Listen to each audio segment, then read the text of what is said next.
Je vous ai dit hier que je vous parlerais pas du gouvernement s'il y avait rien de croustillant, mais là, c'est du très très très croustillant. Malheureusement, c'est le genre de croustillant qui vient se coller entre les dents après l'avoir avalé. J'ai dû prendre une petite dizaine de minutes pour me calmer avant d'appuyer sur enregistrer sur mon logiciel de capture. C'est catastrophique. Il y a déjà eu une petite annonce cet après-midi pour nous échauffer, voilà, pour nous mettre en haleine, avec donc le projet de supprimer 3100 postes de fonctionnaires. C'est très exact. C'est très exactement 100 de plus que ce que comptait faire. C'est très exactement 100 de plus que ce que comptait faire Bayrou. Que dire? Donc ça, c'était l'apéritif, mais le plat de résistance n'est tout simplement même pas comestible, puisque la suspension de la réforme des retraites fait donc partie de ce projet de budget. C'est vrai qu'on peut se le permettre. On paye pas assez avec plus de 400 milliards d'euros dépensés dans des retraites. Il faut en rajouter encore un peu. Des pays comme le Danemark, qui malgré une part de capitalisation de leur système de retraite, fixent l'âge à 70 ans, et nous on se bave dessus pour pas passer à 64. Il y en a marre de ce débat qui ne devrait même pas exister. On ne peut pas payer nos retraites dans l'état actuel des choses sans s'endetter. On ne peut pas. On arrête de faire payer les jeunes et les gens qui ne sont même pas encore nés pour maintenir l'illusion que notre système pourri fonctionne. Il n'y a même pas de débat possible. Enfin, pourquoi est-ce qu'on essaye de tenter de céder quoi que ce soit à la gauche? L'intégralité des politiques pourraves de redistribution, de répartition, tout ça, ça mène exactement à l'endroit où on est. Au bord de la faillite. Pourquoi on en veut encore plus? Pourquoi? Et comme un symbole, comme une insulte supplémentaire, ce filou de Sébastien veut baisser le salaire net des apprentis, donc augmenter les impôts sur les apprentis. Non mais, depuis quand c'est à la jeunesse de se sacrifier pour les vieux? Qu'est-ce qui s'est passé là? À quel moment exactement dans les 50 dernières années, la France est passée dans un monde parallèle? Il faut... Qu'est-ce que c'est que ça, Sébastien? T'es fier de toi là? Heureusement que t'as accepté le poste par mission et pas par magouille antidémocratique. Hein, Sébastien? Alors je n'en reviens pas.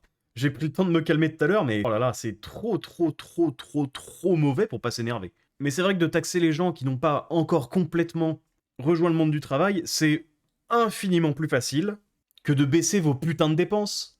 Que 81% des Français estiment que vous utilisez mal. Au cachot, Sébastien, au cachot! Plus vite que ça! On va importer des crocodiles directement du Nil pour te garder dans ta tôle! Parce que tu peux t'inquiéter qu'une panne budgétaire réjouirait les ennemis de la France, c'est plutôt l'inverse. Les ennemis de la France, ils en seraient pas très contents. Ceux qui en seraient très contents, apparemment, c'est 81% des Français. La faillite ne peut arriver suffisamment vite. Je n'en peux plus de ces traîtres. Alors par contre, il y en a qui sont très contents de la suspension de la réforme des retraites, ce sont tous les bouffons à gauche, mais pour qui c'est même pas suffisant, il faudrait passer à 60. Comment on financerait ça? Bon, c'est l'argent magique. Ou alors, vu qu'il y a un charlatan qui est mentionné, il pense sûrement à un autre charlatan qui essaye toujours de faire passer sa taxe catastrophique. Donc vous savez quoi, on va mettre un petit coup sur le passage de la retraite à 60 ans, et un gros coup final sur la taxe Zuckman. L'espérance de vie à 60 ans, et un peu moins de 24 pour les hommes. Donc disons 26 ans. Donc avec la retraite à 62 ans, ça fait 24 ans de retraite à payer en moyenne. Pour la retraite à 60, 26 ans. Un différentiel de 2 ans sur les 24 années actuelles, ça fait une augmentation de 8,3% de ce qu'on doit payer pour les retraites. On dépense à peu près 400 milliards dans les retraites, ça nous fait passer à 433,2 milliards. La taxe Zuckman, dans les plus belles estimations, est censée en rapporter 20. Ça laisse encore un trou de 13 milliards. Même la sainte taxe Zuckman ne suffirait pas. Et en parlant du loup, rappelez-vous, la dernière fois que j'avais parlé de la taxe Zuckman, j'étais parti, dans un premier temps, de 100 € d'impôts payés, auxquels je rajoutais 2%, qui représentaient la taxe Zuckman.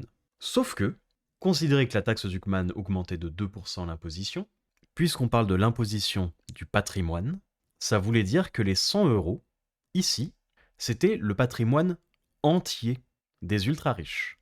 C'était donc l'exemple le plus généreux, mais c'est même plus de la générosité à ce stade, mais donc le cas le plus généreux que je pouvais prendre. Donc là, je vais dégainer l'arme secrète, arrêter d'être gentil avec ces énormes bouffons, pour, je l'espère, enfin enterrer complètement cette taxe, je ne veux plus en parler après ça. Et non seulement je vais l'enterrer, mais en plus, je vais le faire avec leurs propres chiffres. Catastrophique, mais ce sont leurs chiffres. Pour ça, je vais prendre deux cas. Un cas qui sera déjà très généreux, beaucoup trop, et l'autre qui sera plus proche de la réalité, ou du moins la réalité avec leurs chiffres. Dans le premier cas, on va prendre un brave monsieur, qui est le self-made man ultime, qui commence l'année avec très exactement 0 € et qui la termine avec 100 millions. Il est donc éligible à la taxe Zuckman. Et le deuxième cas, un peu moins drôle, où juste il a fait une croissance de 7% sur son patrimoine, de 100 millions d'euros de base. Et pour chacun des cas, on va découper ça encore en deux. Pourquoi je découpe ça en deux?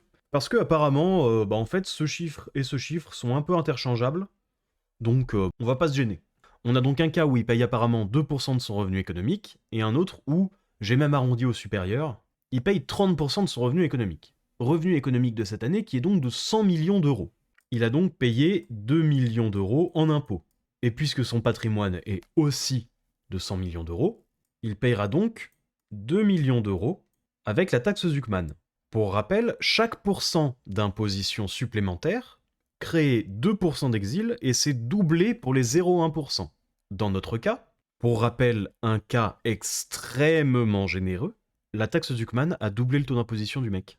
Il se prend plus 100% d'impôts. Il a 400% de chance de quitter la France.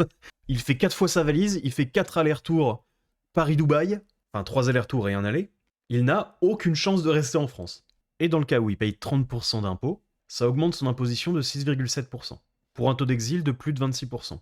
Ça, c'était le cas généreux. Pour le cas plus réaliste, c'est encore pire, parce que s'il paye que 2% de son revenu économique, il est à 0,14 millions d'euros, et la taxe Zuckman est de 2,14 millions d'euros, pour une augmentation de son imposition de à peu près 1600%. Là, ça en fait des allers-retours Paris-Dubaï. Hein. Et même dans le cas à 30%, on augmente toujours plus que 100% son imposition. Quand est-ce que ces losers apprendront à compter? Ça fait 63 allers-retours et un aller, au passage. Mais comme quoi la malhonnêteté intellectuelle, quand on cherche suffisamment bien, c'est quand même pas trop dur de la démontrer.